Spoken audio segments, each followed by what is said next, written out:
I'm going to do a little ditty today about George Washington's visions and prophecies.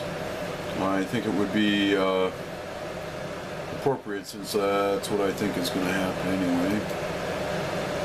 And I'm not going to do the whole thing,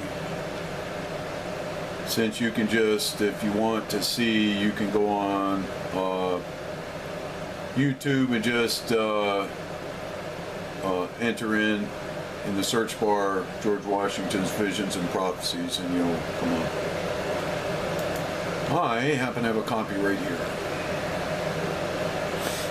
So the first and second part of his vision was about Revolutionary War, and I'm sure that we're sitting there thinking that the Revolutionary War is a no-brainer. This is for skeptics, by the way.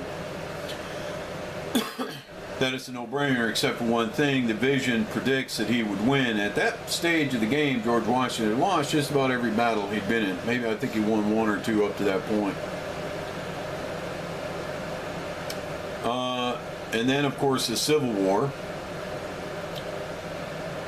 And then this third one, this one that hasn't happened, where we haven't had boots on the ground, every city burnt down. So I'm going to go through it myself and put my 2 cents in.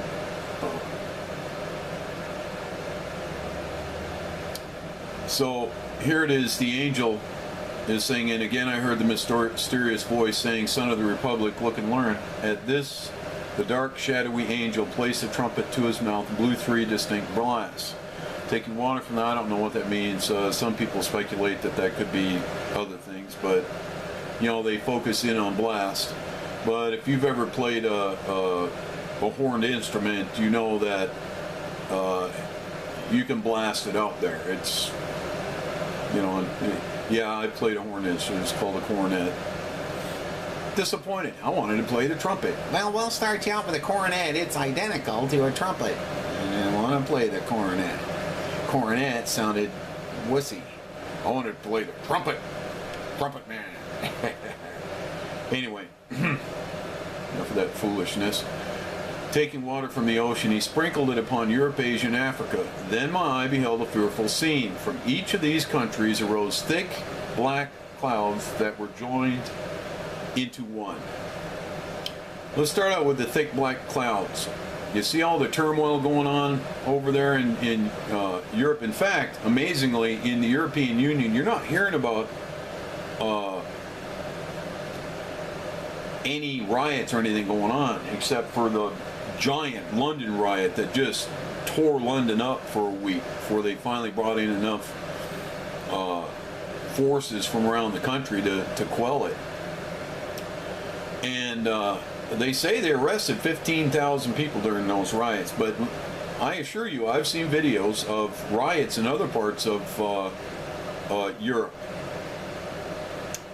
One riot in particular was the Muslims were having a ceremony, and the German police came out and tried to put an end to this service they were having. And the Muslims turned around, looked at the German police, and started yelling, "Allah Akbar, Allah Akbar." I can probably say it pretty good, but Allah Akbar, and started chasing, and the German police ran. They fled. Strange, isn't it? That was just one, and now you're hearing, protests and everything else going on over there. Another thing you're not hearing about is all the violence that's going on in Europe at this time. It's just, Britain has some of the worst crime in the world. Oh, we're gun-free, yeah, and now their crime is 10 times as bad as it was before they got rid of the guns. But anyway, that is what I'm saying. Arose thick black clouds that were soon joined into one. That were soon. Okay. Soon, from a biblical standpoint, is relative. It's relative to, literally, to, a day. Time has no meaning to God. But He gives us some version of a measure by saying a day is as 1,000 years. And I want to re-emphasize as. If God meant that a day was 1,000 years, he would have said a day is 1,000 years to me, or a day is 1,000 years. But instead he said time has no meaning. But he gives us that measure. So for us, a day for God is 1,000 years, which is foolishness. Time has no meaning to God. Throughout this mass there gleamed a dark red light. Now, red light. Now that's fascinating, because red beast, which is the beast of the city of Babylon, which is the Babylon's military arm, fighting arm, and you can tell that. And by the way, the city of Babylon is exemplified throughout the world by organized crime. And organized criminal behavior is just that. It's like a bunch of white-collar people getting around saying, we're going to do this or we're going to do that. But you know that they're military-oriented because the mafia, which I consider a portion of the city of Babylon, they call their workers, they have their troops, or their grunts, or whatever they want to call them, the low-level guys, and then they have their lieutenants and their captains. Huh. Military-oriented terminology.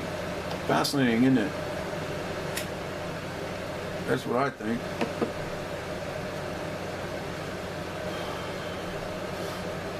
So I'm saying that red light is the city of Babylon. What we're fighting right now in this country, legally, in the legal battles we're going on, is organized crime. It's the city of Babylon. It's organized criminal behavior by various aspects of the city of Babylon. By which I saw hordes of armed men. Hordes of armed men. I have no idea what that number is, but it always engenders a massive number. And this isn't just one horde, this is multiple hordes of armed men who, moving with the cloud, remember the turmoil. Moving with the cloud, and by the way, up in the air. Clouds are up there. Marched by land and sailed by sea. So they move with the cloud. They move with the turmoil. Maybe be causing the turmoil. Marched by land and sailed by sea to America. We're very close to these armies getting on ships and coming over here and bringing their mess here. That's what I'm saying. Our country was enveloped in this volume of cloud. Amazing. Their turmoil. Our country was enveloped in this volume of cloud. And I saw these vast armies devastate the whole country and burn the villages, towns, and cities that I beheld springing up. Huh. As my ears listened to the thundering of cannon, that's our military, clashing of swords, that's hand-to-hand combat, and shouts and cries of millions in mortal combats to the death.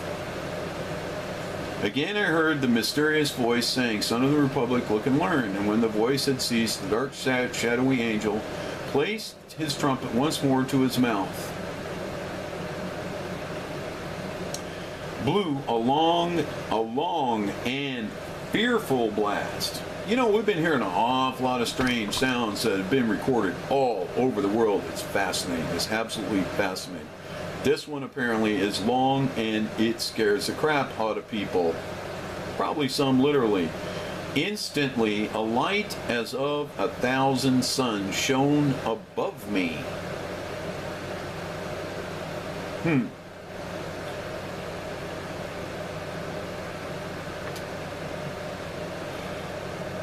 Well, his position was at Valley Forge then, and pierced and broke into fragments the dark cloud which enveloped America.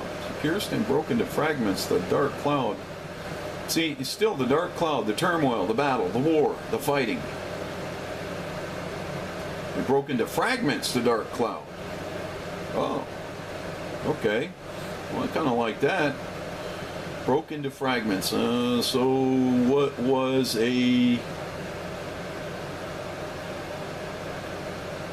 what had united, I guess, is going to be broken apart. Their unity is going to be broken, which enveloped America.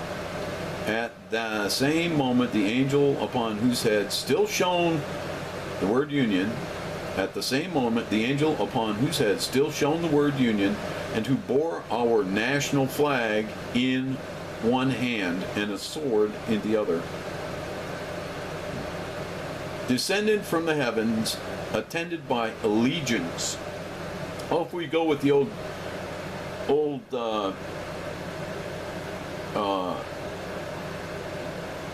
Roman legion metaphor, you're probably talking about a 10,000 man division. Today we would call it a division, but it's a legion. 10,000. Only it's multiple legions, and I'm sitting here thinking in my head 100. Don't know why. Just poof. I have no idea. Legions of white spirits.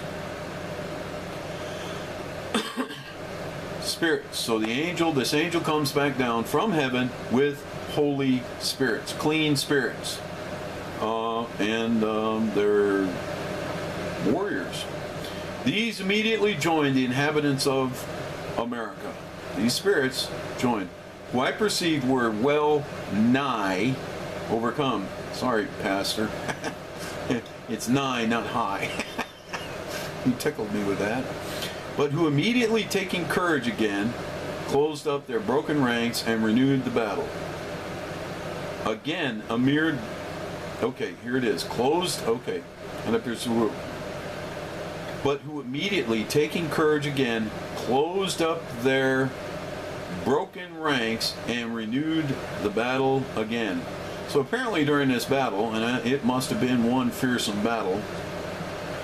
Well, it says battle, but I'm saying battle. I'm saying that any war is fought with a series of battles. But apparently the lines have been penetrated and broken, and but they closed up their broken ranks and renewed the battle. Here's the fascinating thing about this closed up their broken ranks. This, none of, here it is in the Bible. At no point is it talking about, what we as mankind need to hear, the fighting and the death part of it. But it means they successfully closed up their broken ranks and renewed the battle. Again, amid the fearful noise of the conflict, such a nice word, conflict, for war, death, and mayhem, I heard the mysterious voice saying, "Son of the Republic, look and learn." As the voice ceased, the shadowy angel for the last time dipped water from the ocean and sprinkled it upon America. I'm saying literally, water, rain, is sprinkled. From God's perspective, rain is just a little sprinkle. From our perspective, it's a deluge. A deluge. Lots of rain.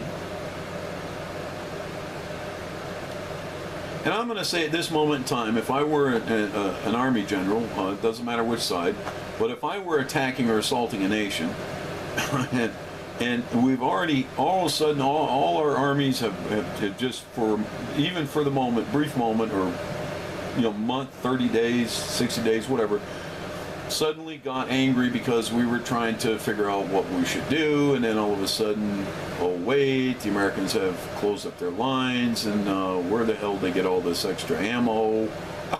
I don't know, blah blah blah. Instantly the dark cloud rolled back, and we're sitting there trying to, and all of a sudden all the rivers flood.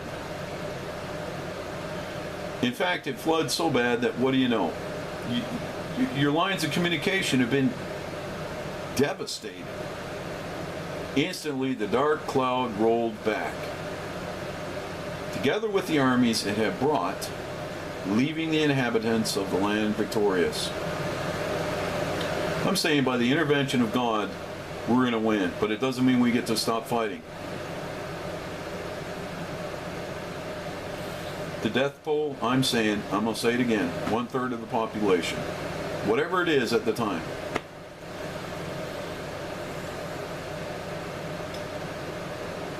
Then once more I beheld the villages, towns, and cities springing up where I had seen them before.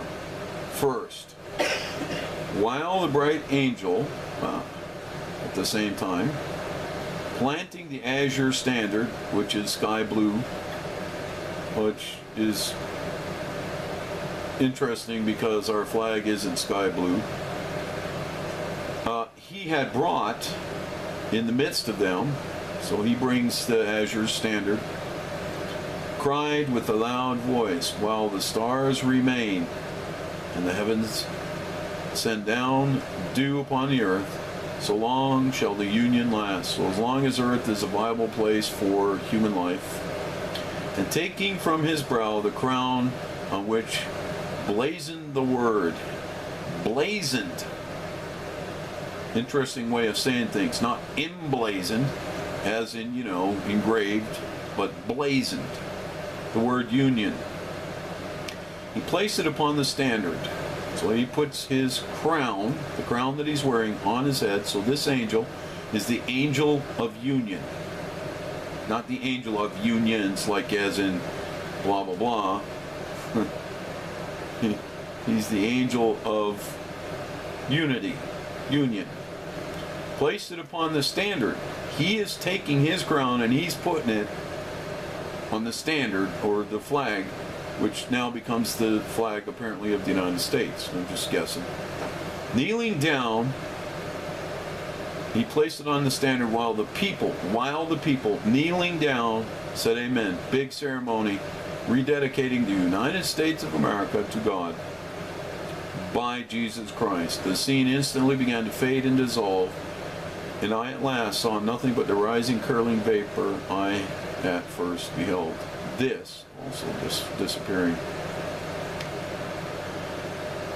I found myself once more gazing upon the mysterious visitor who, in the same voice I had heard before, said, Son of the Republic, what you have seen is thus interpreted. 3 great perils will come upon the Republic. The most fearful is the third. But in this greatest conflict, the whole world united shall not prevail against her. That's awesome. Let every child of the Republic learn to live for his God. Let every child of the Republic learn to live for his God. Now, I don't know exactly what that means, but it means that whatever God you're worshiping, for your God. Now, Christians are going to say, well, there's no God but one God, so therefore you can't. Well, that's not going to happen after this SHTF. That's not going to happen. For his God, this land and the Union. To me, that's God giving us permission to live for this country, this nation. And with these words, the vision vanished, and I started from my seat. I felt that I had seen a vision wherein had been shown to me the birth, progress, and destiny of the United States. Wow. I mean, absolutely awesome. Well, 20 minutes, and it's going to take forever to load this up. That's what I'm saying. This was going to happen. I'm saying it's happening. I mean, for years I kept wondering what in the world was everything going on. I mean, I was just, I don't know, it seemed like I was just marching in place, spinning my wheels, didn't know what was happening. Because there were several things that were anomalous, things that did not make sense, until you look at them from the perspective of preparation for being invaded. Astonishing.